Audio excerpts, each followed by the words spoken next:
Hello बच्चों, welcome back to my channel. तो बच्चों, आज हम करने वाले हैं इंडियन इकोनॉमिक डेवलपमेंट का एक और चैप्टर का नाम है बच्चों एम्प्लॉयमेंट। तो आज हम सीखने वाले हैं कि एम्प्लॉयमेंट का मतलब क्या होता है, अनएम्प्लॉयमेंट क्या होता है और आपको उससे कैसे डील करना होता है। सबसे पहले बच्चों, मैं आपको सिखाता हूं कुछ टर्म्स जिससे कि आपको चैप्टर ज्यादा समझ में आए। First is called worker. Worker कौन होते हैं भाई साहब? बहुत आसान तरीका। वर्कर का मतलब वो इंडिविजुअल जो किसी भी इकोनॉमिक एक्टिविटी में इन्वॉल्व है for earn a living.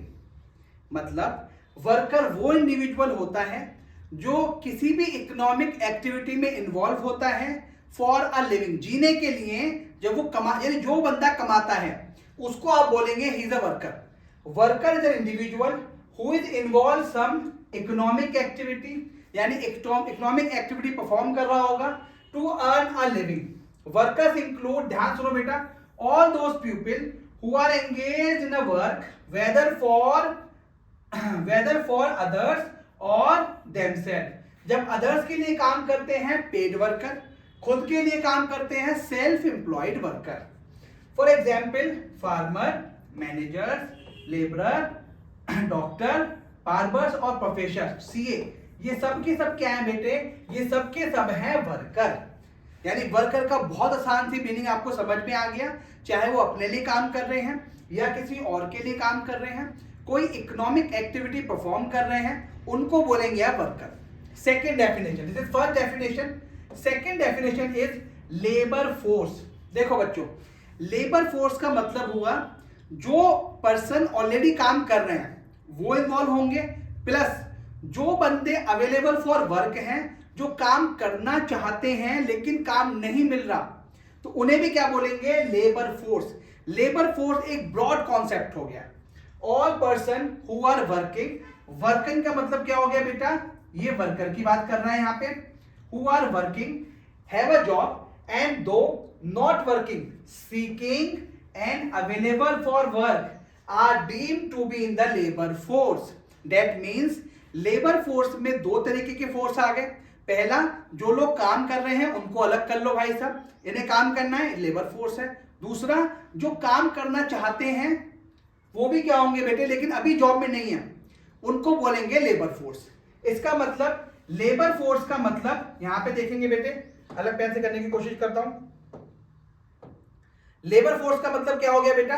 Labour force का अगर हम देखें, जो लेबर फोर्स है इसका मतलब हो गया person working and person seeking and available for work. जो अवेलेबल फॉर वर्क है उसके लिए क्या होगा बेटा? ये यहां पे माना जाएगा लेबर फोर्स। अब लेबर फोर्स पार्टिसिपेशन रेट, ये क्या होगा? सिंपल तरीका भाई साहब, लेबर फोर्स, अगर मैं सिंपल बोलूं, जब भी रेट आए ना ऐसे करना, labour force divided by total population into 100। Simple तरीका।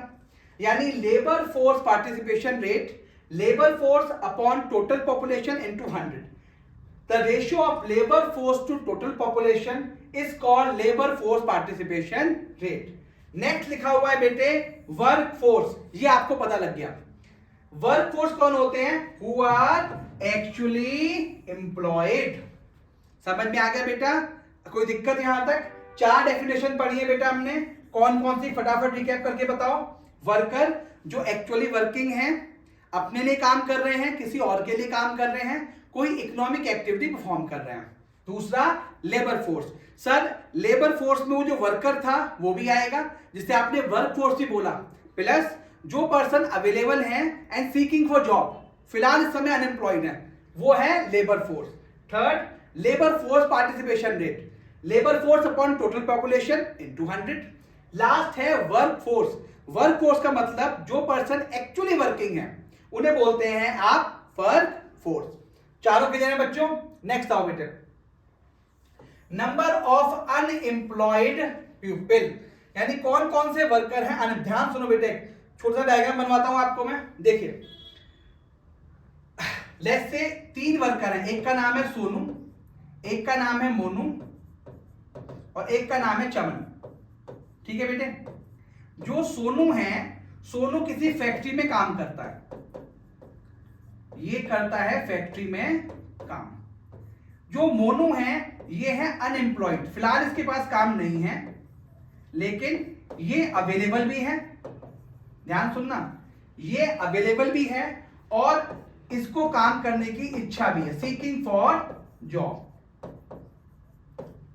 और ये जो चमन है इसको काम नहीं करना, काम नहीं करना। सिर्फ ये छोटा सा एग्जाम्पल, फटाफट देखो बेटे। देखो बच्चों, जो ये सोनू है ना, इस अगर सोनू की बात मैं करूं बच्चों आपसे, तो ये जो बच्चा हमारा कौन है बेटे, सोनू। ये जो सोनू है, इस सोनू को आप बोलोगे ये है वर्क फोर्स। ये क्या कर रहा है बेटा, ये काम करना चाह रहा है, ये है वर्क फोर्स।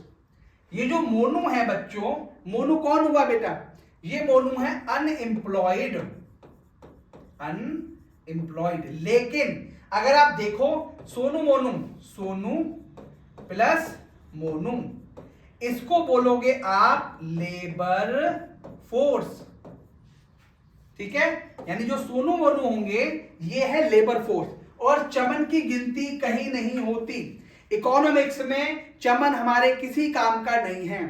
अब मैं आपसे पूछूं वर्क फोर्स कौन है, सोनू, लेबर फोर्स कौन है, सोनू प्लस मोनू, अनएम्प्लॉयड कौन है, आप बोलोगे सर अनएम्प्लॉयड निकालने के लिए सिर्फ आपको क्या करना चाहिए, जो मेरे पास लेबर फोर्स है, क्या है मेरे पास बच्चों, लेबर फोर्स, इसमें से मैं क्या लेस कर दूं, वर्क फोर्स। क्या मिल जाएगा मुझे बेटा, अनएम्प्लॉयड। लेकिन इस हमारे इकोनॉमिक्स में जो बंदे ना तो काम के लिए अवेलेबल हैं, ना स्पेसिफाइड डेट पे काम करना चाहते हैं, वो हमारे लिए अनएम्प्लॉयड नहीं है, वो एग्जिस्ट ही नहीं करते। अब आते हैं बच्चों फटाफट, चलिए जी, नंबर ऑफ, ये 5th पॉइंट था बेटा, क्या था, नंबर ऑफ अनएम्प्लॉयड पीपल। अब बता दोगे इसका मतलब क्या हुआ, labour force minus work force. यानी जब अपने लेबर फोर्स में से वर्क फोर्स माइनस कर देंगे तो आपको मिलेगा नंबर ऑफ अनएम्प्लॉयड पीपल। ठीक है जी। 6 पॉइंट, सर ये तो हम खुद निकालेंगे, वर्कर पॉपुलेशन रेशो। इसका मतलब अब वर्कर कौन से थे बेटे, वर्कर को मैं बोल सकता हूं क्या, वर्क फोर्स बोल सकता हूं बेटे, अभी करके आया हूं, work force divided by total population, और मल्टीप्लाई किससे करना है आपको, 100 से। इसका मतलब अगर मैं सिंपल आपको बताऊं बेटा, यहां देखिए बेटा, चलिए, अगर मैं बोलूं आपसे लेबर फोर्स पार्टिसिपेशन रेट, और फिर मैं बोलूं आपसे वर्क फोर्स पार्टिसिपेशन रेट। देखो बच्चों, इन दोनों केसेस में आपको क्या करना है बेटा, इन दोनों केसेस में यहां पे लेबर है तो ऊपर लिख दो लेबर फोर्स, यहां वर्क फोर्स है लिख दो यहां पे work force divided by total population. जितने लोग काम करना चाहते हैं या काम करने के इच्छुक हैं, रेट निकल गया। वर्क फोर्स जितने एक्चुअली वर्किंग हैं, टोटल पॉपुलेशन इनटू 100। दोनों क्लियर है बेटे, डन। चलिए जी, अब आई होप क्लियर हो गया बेटा, ये वाला पॉइंट क्लियर है। Worker population ratio calculated by dividing total number of workers in India by population in India and multiply by 100। Higher the indicates the higher availability, यानी ज्यादा लोग वर्कफोर्स हैं। अगला है बेटा एम्प्लॉयमेंट। एम्प्लॉयमेंट का मतलब हो गया जो बंदा काम करके अपनी आजीविका या लिविंग अर्न कर रहा है, उसको बोलेंगे employment. Employment is an activity which enables a person to earn means of living, यानी जो कमा रहा है उसको बोलेंगे आप एम्प्लॉयमेंट, जिसके थ्रू कमा रहा है। एम्प्लॉयमेंट के दो तरीके होते हैं, दोनों बताए थे। पहला अपने लिए सेल्फ एम्प्लॉयमेंट, दूसरा किसी के लिए काम करना veg employment. What is self employment? Self employment मतलब क्या हो गया बेटा? स्टार्टअप। यानी जब आप अपने लिए काम करते हैं, आपने कोई सीए का ऑफिस खोल रखा है, कोई कोचिंग संस्थान खोल रखा है, कोई और काम करते हैं जिसमें आप ही बॉस हैं, वो होगा self employment. Arrangement in which worker uses his own resources to make a living, for example shopkeeper, traders and businessman. ये तो आपको बेटा अच्छे से कर ही लोगे आप, है ना बेटे, ये अच्छे से आप कर लेंगे। ये है आपका सेल्फ एम्प्लॉयमेंट। सेकंड क्या हुआ, सेकंड है बच्चों वेज एम्प्लॉयमेंट। जब आप खुद के लिए काम नहीं कर रहे, अपनी लेबर, अपनी सर्विसेज किसी और को दे रहे हैं और वहां से आपको क्या मिलता है, सोर्स मिलता है लिविंग का, लिविंग मीन्स ऑफ लिविंग मिलते हैं, कोई पैसा मिलता है, उसे बोलते हैं आप veg employment. Veg employment is an arrangement in which worker, यहां पे क्या लिखा है बेटे, दो बार आ गया, a worker sells his labour and earns wages is known as wage employment. तो इस चार्ट में बेटा हमने क्या पढ़ा, इस चार्ट में पढ़ा अनएम्प्लॉयड पीपल क्या होते हैं, labour force minus work force. फिर मैंने पढ़ा वर्कर्स पॉपुलेशन रेशियो, ये आसान सा था, work force divided by population into 100। फिर मैंने बताया आपको एम्प्लॉयमेंट दो तरीके से होगा बेटा, जिससे आप अपनी आजीविका चला रहे हैं जिस सोर्स से, वो सेल्फ भी हो सकता है, सेल्फ एम्प्लॉयमेंट, खुद के लिए काम करना, किसी और के लिए काम करना, उसे क्या बोलते हैं बेटा, वेज एम्प्लॉयमेंट। अब ये बच्चों वेज एम्प्लॉयमेंट भी दो तरीके का होता है, पहला रेगुलर, दूसरा कैजुअल। देखते हैं बेटे, देखिए बच्चों, जब आप रेगुलर वर्कर की बात करते हैं, यहां पे मतलब हुआ कि आप महीने के महीने काम करते हैं और महीने के एंड पे आपको सैलरी मिल जाए। सिंपल सा तरीका भैया, आप किसी संस्थान में, किसी इंस्टीट्यूट में, किसी फैक्ट्री में, किसी शॉप में आप रोज जाते हैं और महीने के एंड पे आपको पैसे मिल जाते हैं और आप उसी के लिए लगातार काम करते होते हैं, उसे बोलते हैं रेगुलर या salaried employees. When a worker is engaged by someone by an enterprise and pays wages, यहां देखो वर्ड देखना, रेगुलर बेसिस, यानी हमारे फादर बेटा जॉब करते थे, अकाउंटेंट थे, है ना, या आपके फादर भी हो सकता है जॉब में हो, तो उनको एक मंथली रेगुलर बेसिस पे पैसे मिलते हैं, उन्हें बोलते हैं रेगुलर या सैलरीड एम्प्लॉय।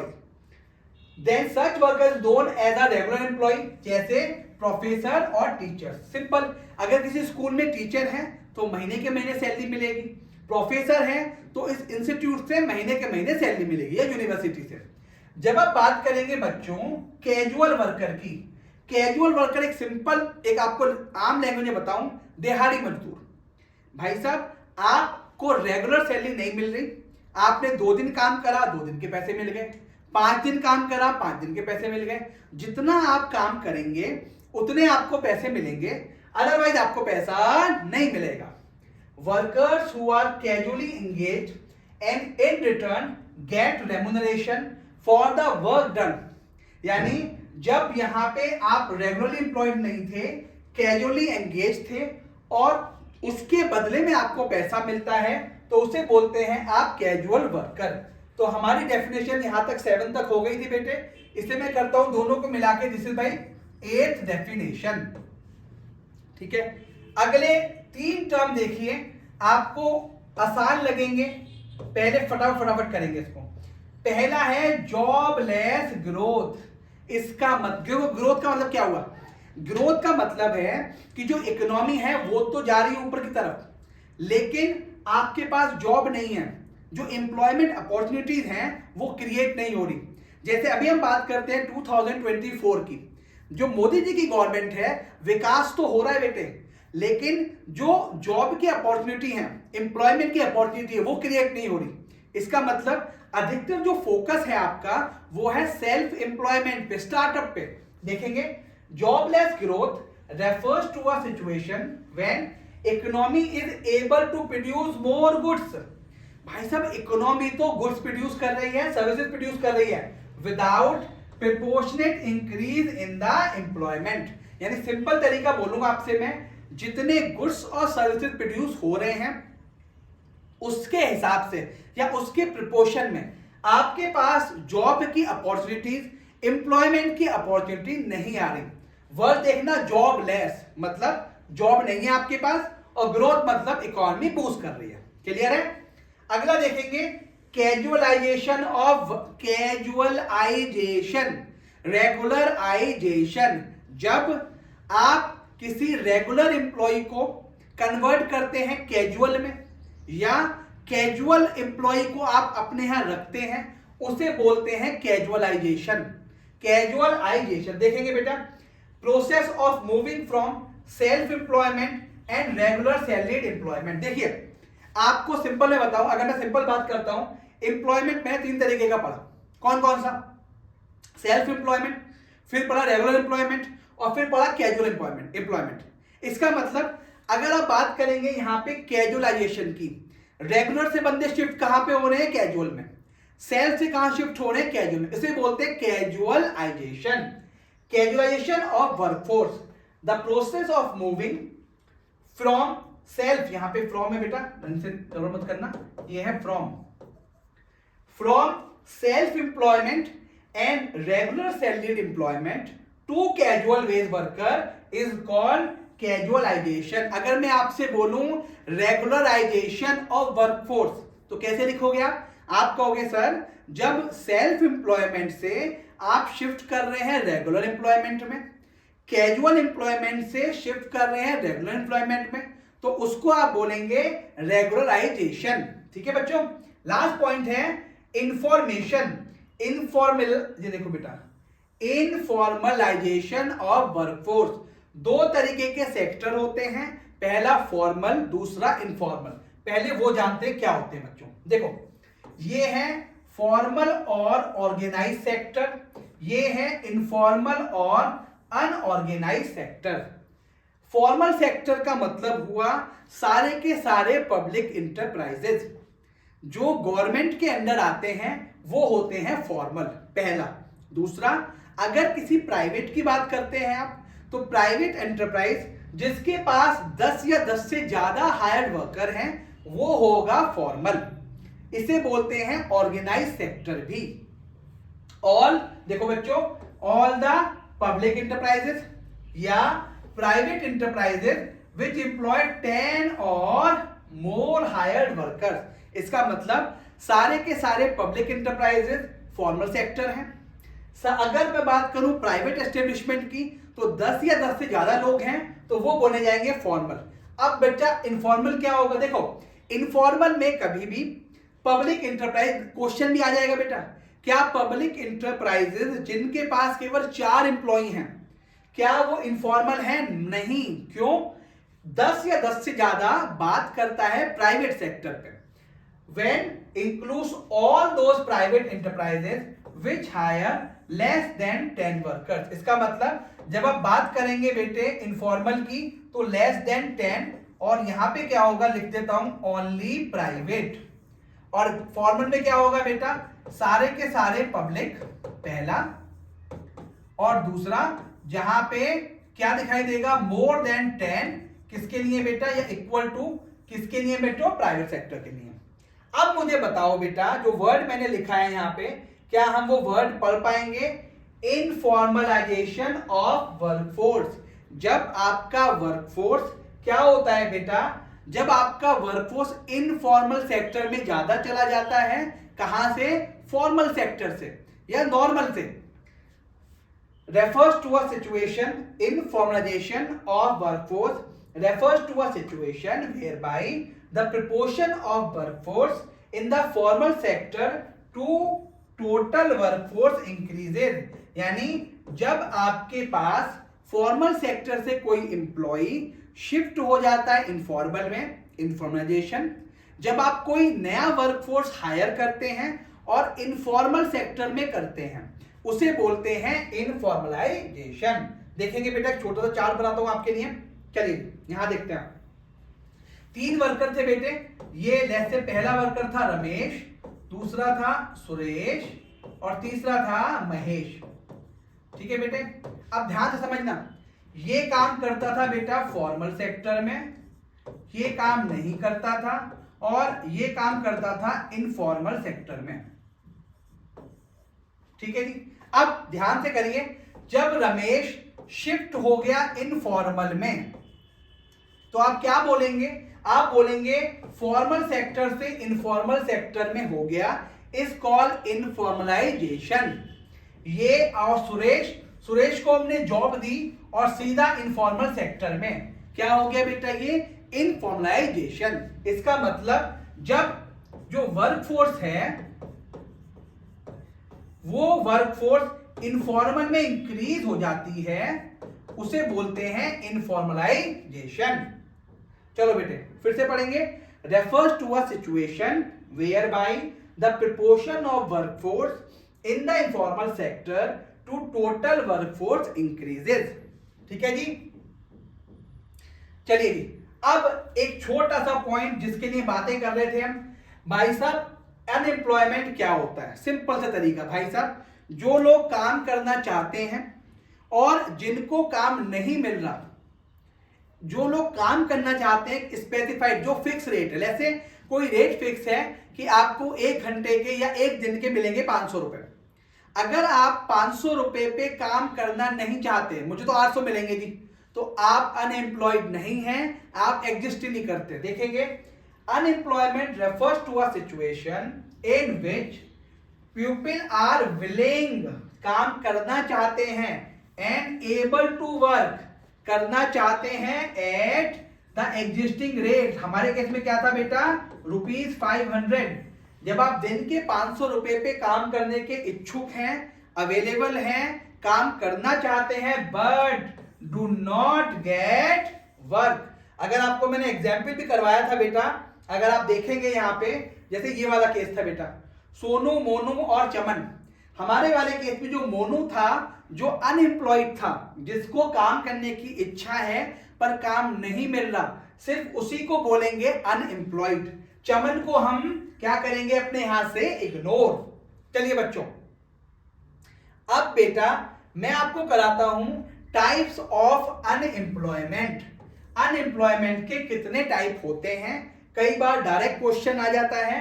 पहला होता है बच्चों डिसगाइज्ड अनएम्प्लॉयमेंट। जब आपको जरूरत तो है 10 लोगों की, लेकिन आपने फैक्ट्री में रख रखे हैं 15 लोग, तो ये भी एक तरीके का अनएम्प्लॉयमेंट है।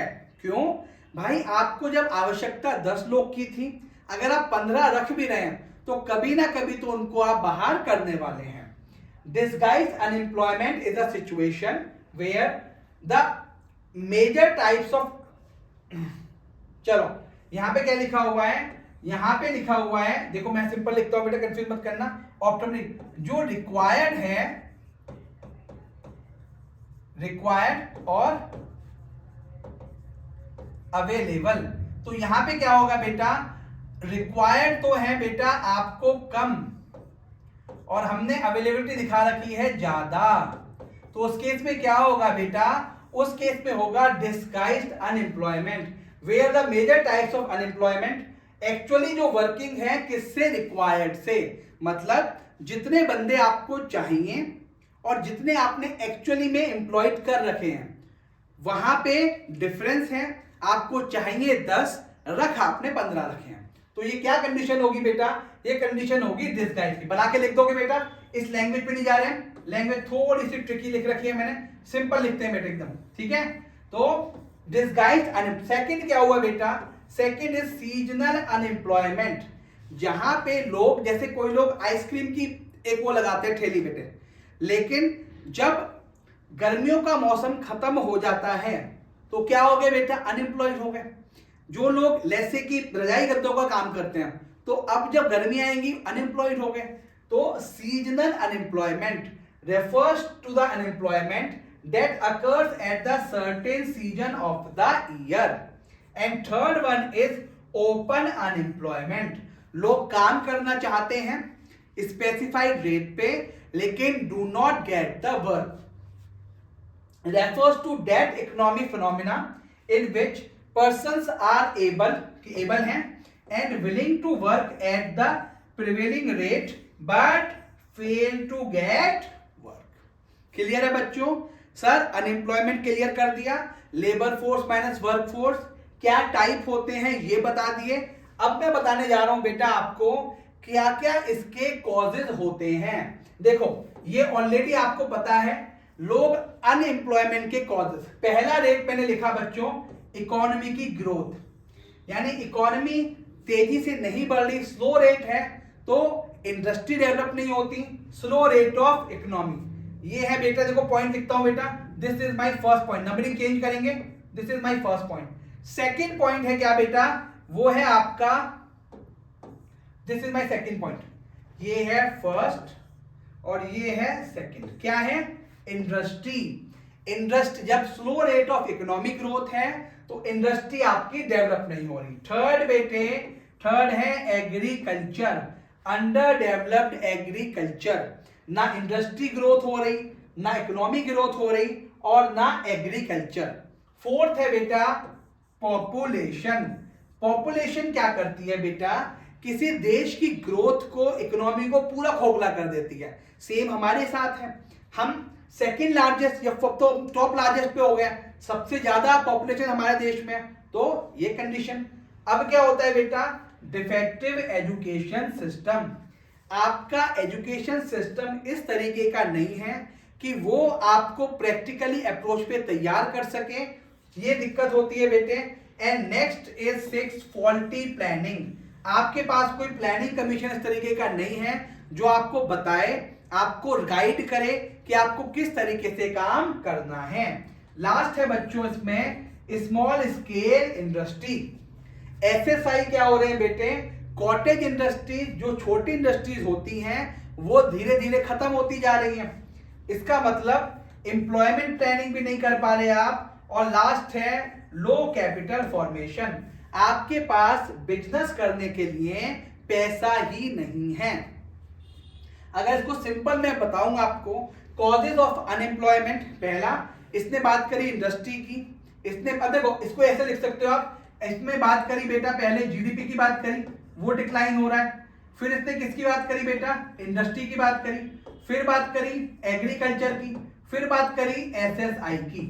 तो ये चारों तो एक जैसे हैं, चारों जैसे लग रहे हैं। फिर faulty planning, education system, human या एम्प्लॉयमेंट प्लानिंग, और आपके पास पैसे की शॉर्टेज थी। तो ये कारण थे बेटा आपके, और पॉपुलेशन, जिससे आपका अनएम्प्लॉयमेंट ज्यादा हुआ। अब कैसे आप इसे ठीक कर सकते हैं, सेम टू सेम इसका रिवर्स कर दें। देखो जीडीपी को बढ़ा दीजिए, पहला। सेकंड ढूंढो उसमें इंडस्ट्री, यानी आपको क्या करना पड़ेगा बेटा, पहले पे जीडीपी आपने ठीक ठाक कर दी, अगला एग्रीकल्चर सेक्टर पे ध्यान दिया आपने, तीसरा स्मॉल स्केल सेक्टर पे आपने ध्यान दिया, फिर आपने इंफ्रास्ट्रक्चर ठीक कर दिया, पॉपुलेशन ग्रोथ आपने ठीक कर दी, एम्प्लॉयमेंट प्रोग्राम्स आपने चला दिए बच्चों, अगला सेल्फ एम्प्लॉयमेंट अपॉर्चुनिटीज आपने दे दी बेटे, है ना, एम्प्लॉयमेंट दे दिया आपने, प्लानिंग दे दी आपने, और एजुकेशन सिस्टम ठीक कर दिया। यानी अगर सिंपल आपको बताऊं बेटा, जस्ट इसको आपको रिवर्स करना है। पहला स्लो, ये याद कर लो, वो अपने आप हो जाएगा। Slow rate of economy, GDP को ठीक कर लीजिए आप, पॉपुलेशन को कंट्रोल कर लीजिए, एग्रीकल्चर को ठीक कर लीजिए, एजुकेशन सिस्टम ठीक कर लीजिए, इसी को लिखना है बेटा। देखो इंडस्ट्री का ग्रोथ ठीक कर लो बेटा, एसएसआई को बढ़ावा दे दो आप, प्लानिंग कमीशन ले आओ बेटे, एम्प्लॉयमेंट कमीशन ले आओ, एम्प्लॉयमेंट प्लानिंग, और थोड़ा बहुत पैसा फंड यानी गवर्नमेंट का सपोर्ट। तो ये थे आपके रेमेडियल मेजर, जिससे आप अनएम्प्लॉयमेंट को ठीक कर सकते हैं। लास्ट टॉपिक है बेटा इसमें government policies and employment generation.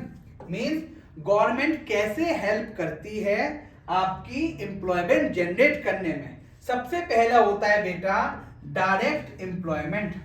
आपको पता होगा बेटा पीओ के एग्जाम होते हैं, है ना, बैंक के जो एग्जाम होते हैं, एसएससी के एग्जाम होते हैं आपके, है ना, आईएएस के एग्जाम होते हैं, आईपीएस के एग्जाम होते हैं। तो यहाँ पे क्या होता है, सरकारी नौकरी, या सिंपल इसको बोलूं मैं बेटा सरकारी नौकरी। तो जब आप सरकारी नौकरी देते हैं डायरेक्ट, तो उसको क्या बोलते हैं, डायरेक्ट एम्प्लॉयमेंट। सेकंड क्या होगा बच्चों, इनडायरेक्ट एम्प्लॉयमेंट, जहां पे डायरेक्ट नौकरी नहीं दे रहे लेकिन with the increase of output, यानी जितनी भी सरकारी संस्थाएं हैं जब उसमें गुड्स और सर्विस इंक्रीज होने लगेंगे, वेयर इंक्रीज इन आउटपुट, उनका प्रोडक्शन बढ़ेगा, तो क्या होगा बेटा, द नंबर ऑफ एम्प्लॉयमेंट बढ़ेंगे। जैसे कोई सरकारी कंपनी ऐसे मान के चलता हूं, कौन सी मानोगे बेटा, भेल ले लो, BHEL, है ना, या IOC ले लो, या PNB ले लो। तो जब इनका क्या होगा बेटा, जब भेल जो कंपनी जो काम करेगी या आईओसी काम करेगी, जब इनकी टर्नओवर बढ़ेगी तो क्या होगा बेटा, इनको एम्प्लॉय भी चाहिए होंगे और बाकी इनको इनपुट भी चाहिए होगा, तो कहां से लेंगे बेटे, हम देंगे, तो इससे एम्प्लॉयमेंट बढ़ेगा। तो ये था बच्चों आपका चैप्टर था बेटा आपका एम्प्लॉयमेंट। तो आई होप सारी चीजें आपकी क्लियर हो गई होंगी बेटे, कोई डाउट नहीं होगा बेटा। एग्जाम 2 दिन बाद आपका एग्जाम है, तैयारी बेटा करते जाइए। कल हम शुरू करेंगे बेटा कुछ प्रैक्टिकल क्वेश्चन जो आपके दिमाग में बैठ जाए बेटे। जब तक के लिए बच्चों thank you, tata, bye bye.